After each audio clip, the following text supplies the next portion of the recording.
because of COVID, we haven't done that. So it'd also be interesting to see how we, as neighborhoods, associations, groups, like what happens and how we communicate with the city and also the other neighbors post COVID, or or to where everybody where we can be more social again, and how do we reach those that, especially those who are in most need. I think this group will help us be able to structure some of those best practices, but like with the acts of kindness grants, you all did some really incredible things. And even just being able to share more of that here, I think would be useful as well. And we intend to actually run those grants through this organization. So we look forward to that as well. The other thing, I have another idea. Making copies and printing stuff in color is Mm-hmm. quite expensive. So if we could have access to print, that would be really helpful because not everybody have the technology to go to Facebook and see the information. So if Yeah. we could do like a monthly, this is what we're doing this month, and here's a highlight of different things that are going on in the community that you can be part of. That would be really helpful because I know for our group, that can cost about $100 just to print that out. Yeah. So yeah. That's a So if great anybody way where into the next question too, which we can, if there's more people that want to talk about the last one, just keep adding, like let it flow.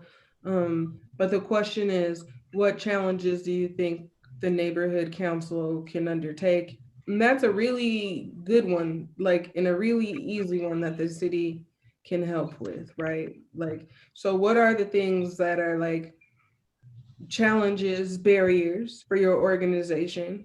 May it be printing and then even like distribution of those resources, right? Maybe we can help with some of that.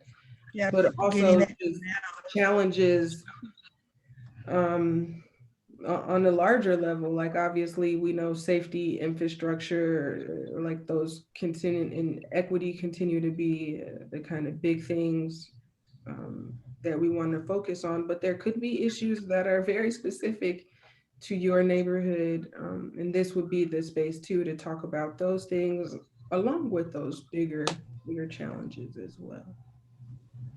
I have a problem Mm-hmm. in our street. Our dumpster people, um, they're very careless and um just messy.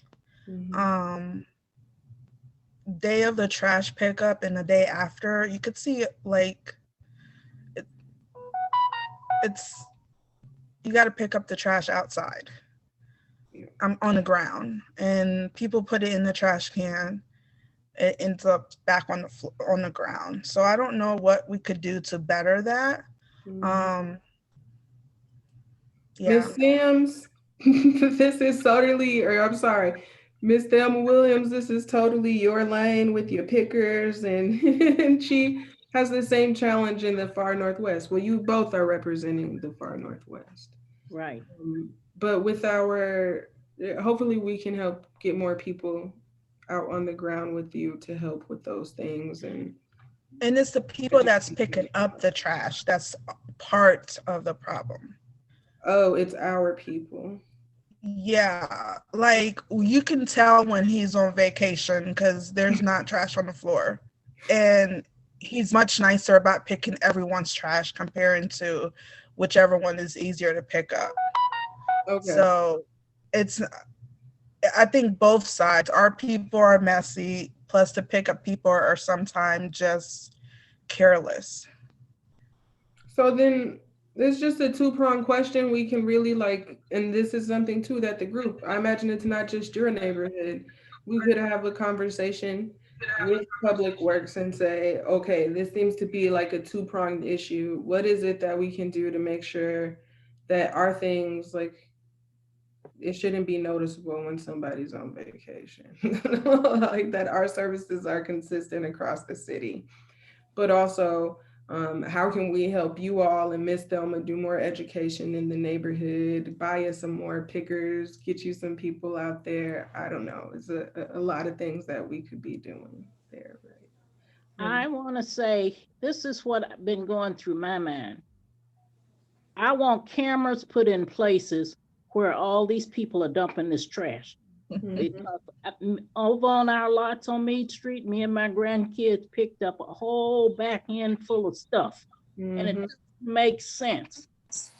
Some areas get it like every old kind of thing. I don't know who they're mad at or what they're doing. But when they put all that stuff down, the city still shouldn't have to do it without finding out who's doing it. Yeah. At the area, I think that's a great idea. You need cameras. I told my daughter over and over and over again, I got to put a camera in front of my house. She bought the camera, but it's still sitting in the box because I don't know how to put it up and how to work it. But anyway, I can come over. The people know when I bought and gave out over 100 grabbers, they know and they see me picking up in the block. Well, guess who's McDonald's, JJ Fish Bags, Popeye, all this stuff is being thrown in my yard. But I get mad, I go out there mad, but I pick it up. I tell them they ain't gonna let me see that when you come back through here, I'm hoping it's gone. So I pick it up, but I just don't understand people. My life was, and when I was bringing up, was not like that. My mom and dad taught me different. You don't throw down, you pick up, you know. And it bothers me. It really does. Maybe I'm not the right person to be, you know, doing this. That's what I think about sometimes. Because well, Miss Thelma, you now have all of us. You all have all of us. You now have all of us to help. And litter is not just an issue in your neighborhood. And I think the far Northwest has a real imbalance of renters to homeowners. And so a big question too is how we begin to change that balance and transition people into home ownership. I just became a homeowner this year. Like I find myself picking up bottle caps in the street. I never did that as a renter. Like there's a different sort of like pride of ownership that comes with that. So I think what you guys are doing with the duplex is great. And the more people that we can get, I think transitioning into home ownership will help neighborhoods like yours. But also, this is an important thing to share because there are neighborhoods who don't know anything about what it means to have people dumping on the lot next to you. And I think that that's an important story to tell for everybody. And I was one of those people. The administration. I was one of those. Yeah. Like I lived in a clean neighborhood, you know, like my whole life. And I fell in love with the house that I'm renting, and it's completely different from what I'm accustomed to. Mm-hmm. And it bothers me a lot. I want to throw a couple things out there. First of all, Thelma, I just figured out who you are when they started talking about your pickers. And if anybody doesn't know the story, she can get pickers at a discounted price. I don't remember the price. Habitat bought about 100 of them for the Monroe Park neighborhood. And we love them. And we give them out every year when we get our cleanup going. And Thelma, that was a wonderful idea. And I appreciate you going to Shipshe and getting them for us. Mm-hmm. And I still do whenever I go over, I get 10, 15, 20, 30, whatever I can get, you know, at that time. Yeah. But I'm still seeing people that's walking, picking up with hand. I will stop and give them a grabber because I have them in my car. That's what we've done. The other thing, and Alkina, maybe you can help, maybe somebody can help, but Monroe Park has tried several times to get trash cans. Mm-hmm. You know, like you see in the parks where it's a nice looking trash can. And we've got, I think, 3 residents that have said, if the city would provide the can, they'll bag it up every week for the trash collection, put it in their bin. Mm-hmm. We've tried Parks Department, we've tried Public Works, and we just can't make any progress on that. But if there's anybody in this room that has any pull with anybody that can get us a good looking trash can, we've got volunteers that'll empty it every week and make sure that people at least have a place to put trash. we're hoping maybe that's a solution, but who knows? Well, we can only try and evaluate it and see how it goes. Especially if you have neighbors that are willing to do the work, like it doesn't make sense. I think it's really a question for the planners and placemaking, and if we're able to make money and resources available for that. So you might be able to do something like write a grant on placemaking, or I don't know. But basically we've done Love Your Block, and we're really opening that up to be more broad so people can tell us what they need. And that might be an opportunity for your receptacles. I will say when I was working on Kelly Park and raising funds, and we purchased our trash cans because the city, what they wanted to give us, they're like, no, we'll just go in. So I just cold called the manufacturer rep, and I just say, you know, like, hey, we're trying to build this park for these kids. Can you, and I like this trash can, what deal can you give me on it? And I just like, you know, they said no, but then we raised the funds to purchase those trash cans, and we also got a recycling can too. They're not cheap, but but they gave us a discount because, you know, I said, this is what we're trying to do to better our neighborhoods, you know, and this for the kids. So, and they're nice trash cans. So, and If there's even, any way you could send us the name of the provider you used, we'd like to tag onto that. yeah, I'm at my daughter's basketball game now, so I don't have it. So, but it's Miracle Midwest, but I can give you that information. Yeah, I mean, I just called them up, and it's been a couple years. I mean, it was 2 years ago, but yeah, but they were very, they worked with us, and it's actually a local company in Indiana that makes it. Okay. So Great. I don't know if you guys have each other's contact information, but if I can follow up with the connection so that you guys can do that.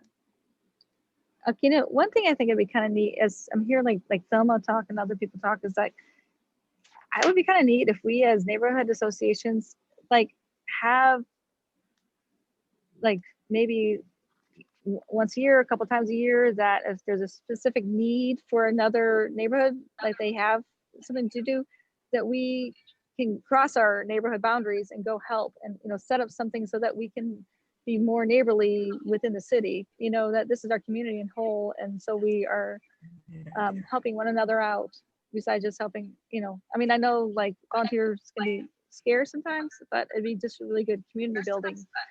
I think it'd be nice to do something and know what's going on, that we can, if there's a need, we can help, you know, add more resources.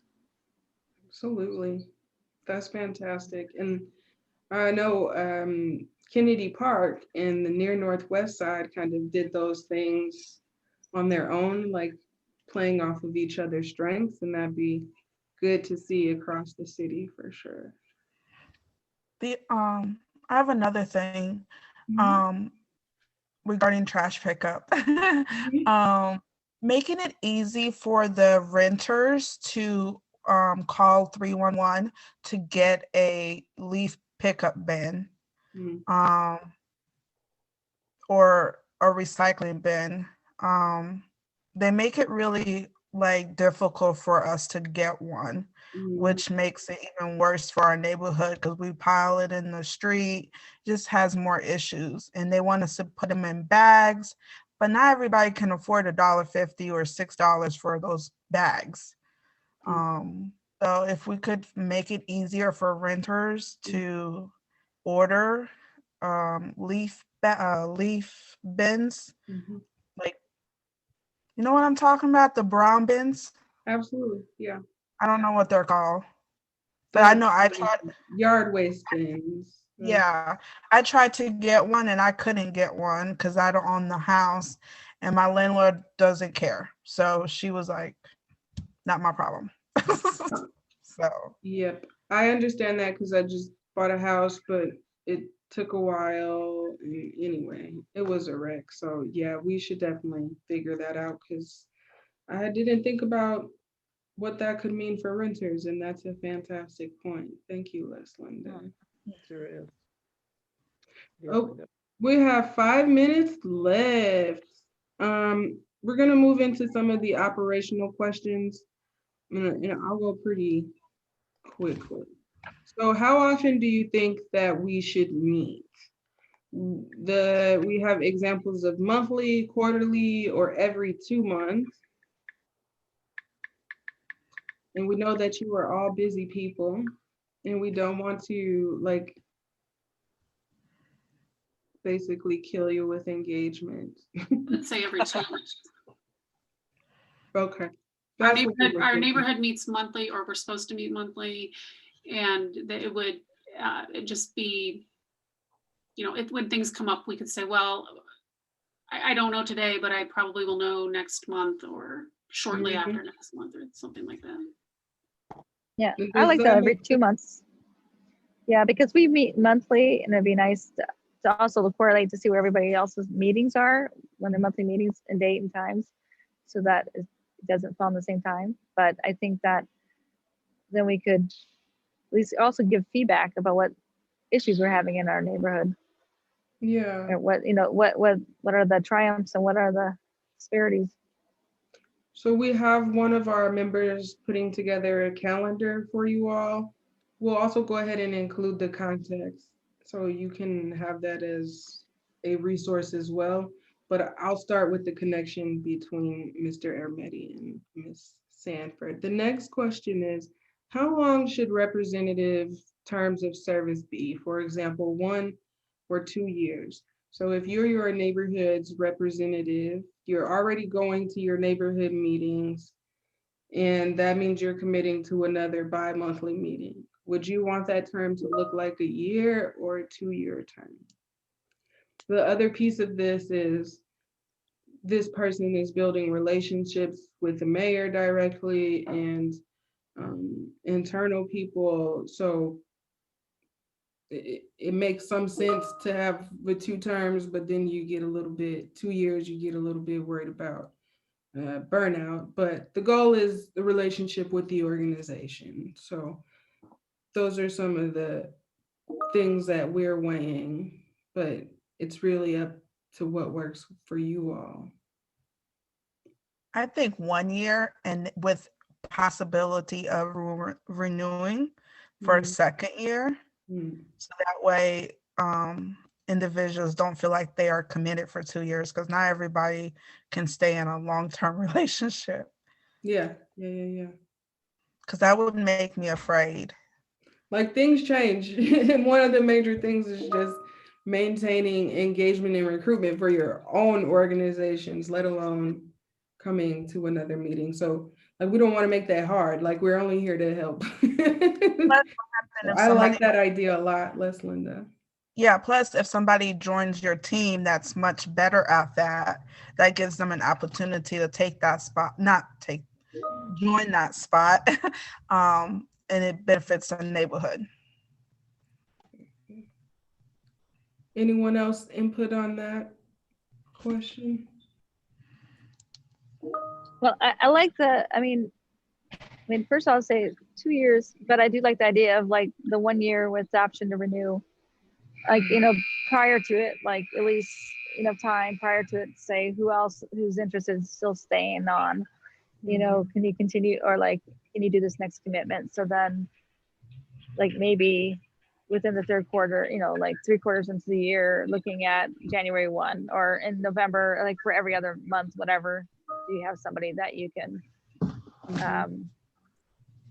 because I've been on organizations for more than multiple years. So to me, it's like, 2 years, but then again, it all depends on where you're at and what life throws at you. Thank you, Beth. Courtney, do you have some meeting notes that you're able to share on the screen? Yeah. And we can take a look at them as a group and see if we all are in agreement with, closing momentarily.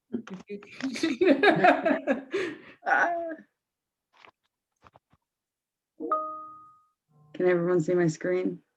No. Yes. There, okay, it's popping up, thank you.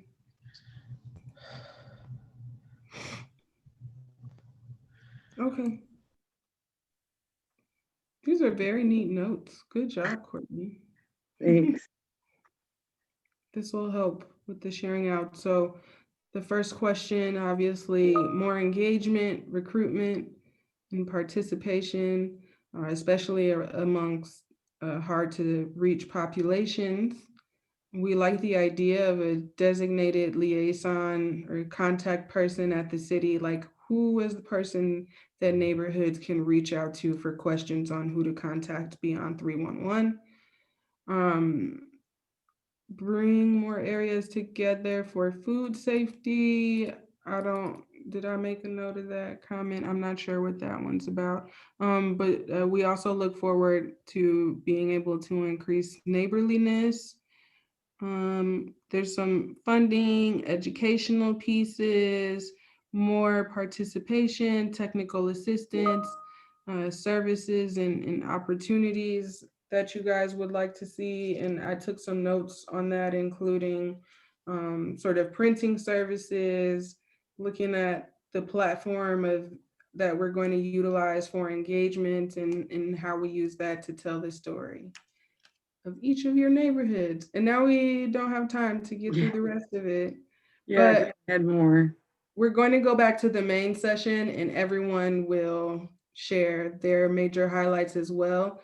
And because Courtney has these beautiful notes, we'll be sure to put everything together in a document that we'll follow up with all of you on. That will also include a survey on what your experience was like with us this evening. So hopefully this is really seamless back to the main room.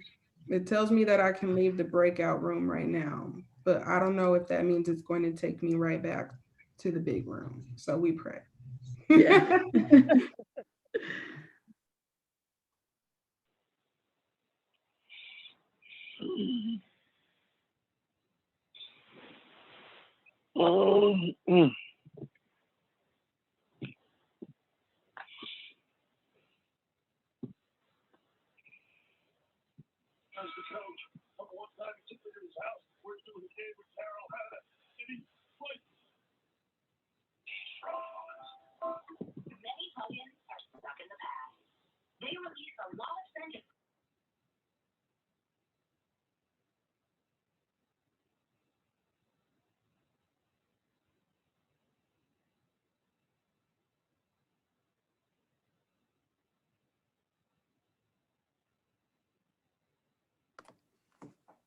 Hello, everyone.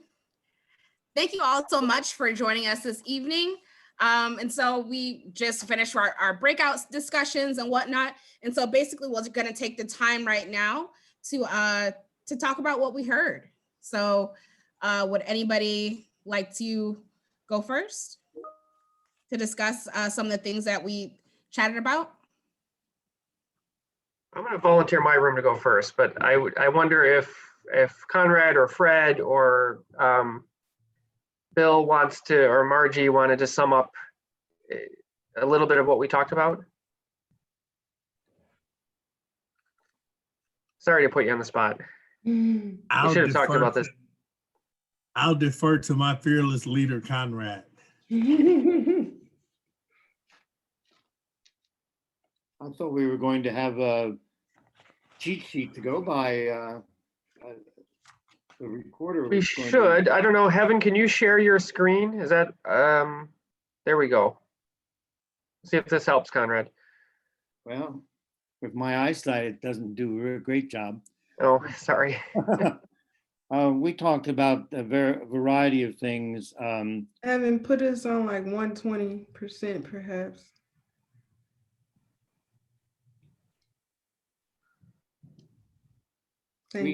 Our group was had a lot of Southeast people from Monroe Park and the near Southeast neighborhood, and then we also had Northeast neighborhood representative, and so Monroe Park and Southeast and Northeast. We talked a lot about affordable housing, both for rehabbing houses and building new houses. It was suggested that we have landlord education so that they do a good job of maintaining the neighborhood. all neighborhoods need to own homelessness throughout the city. And we should have ways of doing cleanups and retain our neighbors by rehabbing their homes, especially for the elderly. Well, you can read these. I don't need to read them all to you, but you can see those concerns that I think probably most of our neighborhoods have.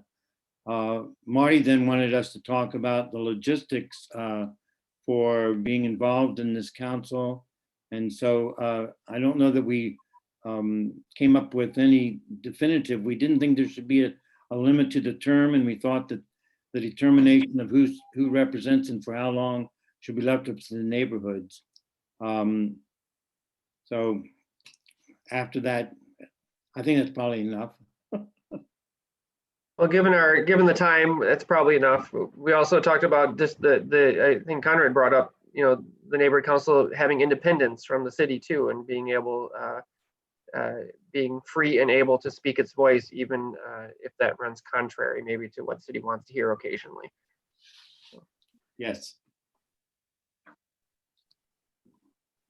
Thank you all for sharing. This is awesome. Does anybody else want to go ahead and discuss what they, or kind of put forth what they discussed in breakout room? I would like to add one thing that I was discussing in our breakout room, same one with Conrad and Marty, is that, what I've recognized over the years that we've been working with SOAR, and I've seen this in other neighborhood associations as well. The main issue has been, awareness about them. I mean, there's a lot of people in our neighborhood that don't even know we have a neighborhood association, no matter what we do, passing out flyers, barbecues, whatever else. So, my main question is, how do we go about generating awareness about this council, as well as the individual neighborhood associations? How do we get our neighbors in the community as a whole and individually to buy into what we're trying to do, and then get them to contribute to what we're trying to do? Because, if you're looking at, if you go into a neighborhood association meeting, you may have a few thousand people there, but maybe there's 5 people at the meeting. So how do we become more effective at getting people to buy in and contribute to what we're trying to do? And it starts with awareness. What does that campaign look like?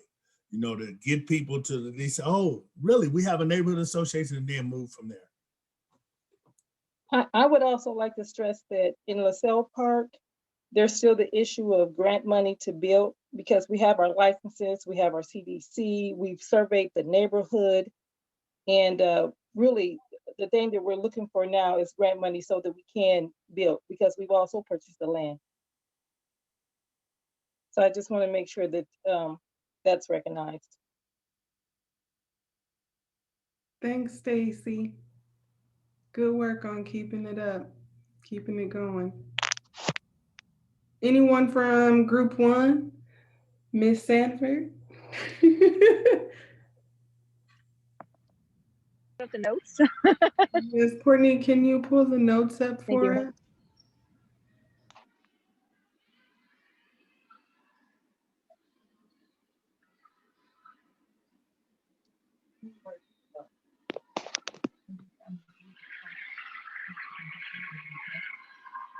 Thank you. I gotta make them big enough so I can read them.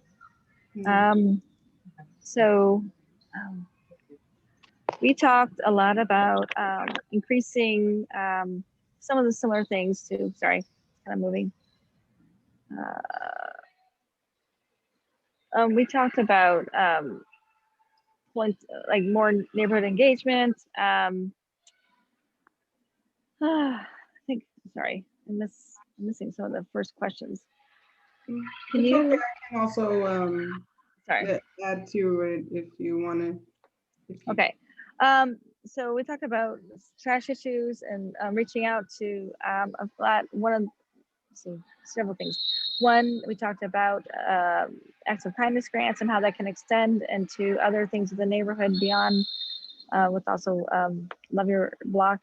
We talked about one thing that was interesting, which I didn't know about, was a lot of the apartment people who live in rentals, that they don't have access to, if their landlord does not provide recycling and yard waste bins, that is something how the city can work with those renters to be able to get that, because if that's not an option, then you're gonna have more trash and waste on the street, and then you're gonna have issues with that, which can also create a safety issue.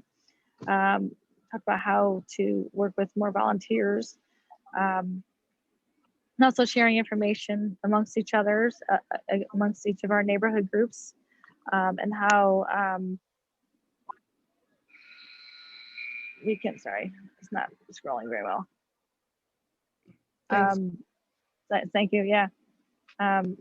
We talked about how we, as a neighborhood, like how many term limits. One of the things that came up with the term limits was like one with possibly renewal for 2 years with the city. And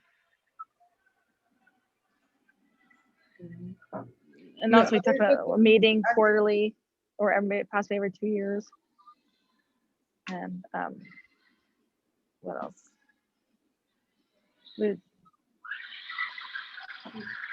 I can't scroll down to the other notes. I think that was it. Yeah. Because that was pretty much it. I mean, other things were said with the last with Marty's group. So We thought that the term should be, what did we say? 1 year with the opportunity to renew. One thing that I thought was good was that folks thought that neighborhood should have a direct liaison to be able to just call the city and say, we have this question about trash, we have this question about safety, rather than calling 311. So I think that that was a good point that came out as group one as well. And we talked a lot about just generally for neighborhoods, there being a challenge around participation and just sustaining engagement and how the council can help with that as well. we also talked about meeting every 2 months possibly, so that we can then alter if we're meeting every month, and then we can go back the following month if there's an issue or question we might have, or any new information to share. We also talked about building relationships between between all of us, so that we know what each other are working on, and also know it's important to the city. I'm gonna go with the next group, the group that I was in, and I think I'm gonna call on a couple folks, like Miss Webster or Miss Walsh. Would you guys like to share what we talked about?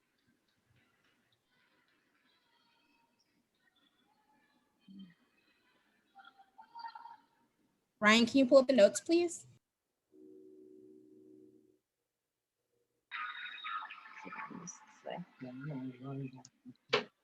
We talked about engagement within our own neighborhoods, and then in general engagement with each other across the city, and exactly how that might be accomplished. Are there notes here? We also talked about the possibility of providing tools for this type of engagement. And especially during this time when we can't physically meet, to be able to cross-communicate in an efficient way. We talked about public safety in our own neighborhoods and citywide, and how to maybe address those issues and engaging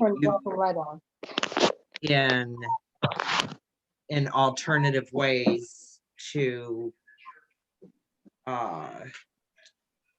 assist with these, to assist the youth, so they have better connections with each other and ways to entertain themselves, basically, things to do. And that's difficult too right now because of COVID, and the youth probably have a very hard time getting together. Let's see, what else did we talk about? We did talk about how we would envision the neighborhoods association getting together, and we thought once a month might be a good plan, at least to begin with, at least to pull it together, because Luella pointed out that if we don't stay on it right at the beginning, we would stand a chance of possibly losing the initial fire and interest in keeping this organization going. Lou, I'll turn it over to you for further. Okay. We also talked about attending each other's meetings. We need to know when your organization is meeting, and you need to know when we are meeting so that we could come to your meeting and find out what you're doing. You can come to our meetings and find out what we're doing. And if at some point something should happen in your area, you could call us and we would be there to support you with what it is that you were trying to do. We talked about building a relationship with the police department, with your police officers in your neighborhood. I know all the officers in my neighborhood. When I see a new officer, I stop them in the middle of the street, introduce myself, and find out who they are and what their role is, their title is, and not afraid to talk to the officers. We have got to be comfortable that we have a relationship that we can talk to the officers. But then most of all, we need to know our neighbors. Only time most of us see our neighbors is when we're walking out the door in the morning to go to work, or we're coming home in the evening. We need to build that relationship with our neighbors so that they know who we are in time of need. And if we all need to get together and call upon our neighborhood officer to have a meeting, invite him to my house. Hey, come on, there's a group of us need to talk to you. So we're trying to do that. But mainly we want to be a council that is going to be committed and dedicated to whatever goals that we set to give to the city, give to the mayor, and to get the support of the mayor to back us up on whatever it is that we as a council feel that we should be doing. We need to bring, I said there was a lot of old folks here, and I'm one of the old folks, but we need to figure out a way how we can bring our young people in, that as we retire off of these committees, or we unfortunately die from these committees, there's someone to step into our shoes, but not to fulfill my shoes, but make their own footprints in the sand. And that's the only way that as a council and a continually growing council, it's going to happen. So those were basically the things that we talked about. Thank you so much, Ms. Walsh. Thank you so much, Ms. Webster. And so with that, since we are at time, we are going to conclude our event for this evening. And so we do have a survey for you guys to take after we all break and disband. And we'll, of course, be providing you with next steps, which are, we'll be talking about some future meetings and future events in regards to the Neighborhood Council. Thank you all so much for joining us this evening. We really appreciate your input, your feedback, your energy. Your energy was really great. And so we really appreciate it. Thank you all so much. Thank you. Thank you. Have a good night. Thank you. Thanks, you too. Good night. Everybody. Thank you. Thank you, everyone. Thank you. Good night. Good night, everyone. Good night, everyone. Thank you. Good night. Night.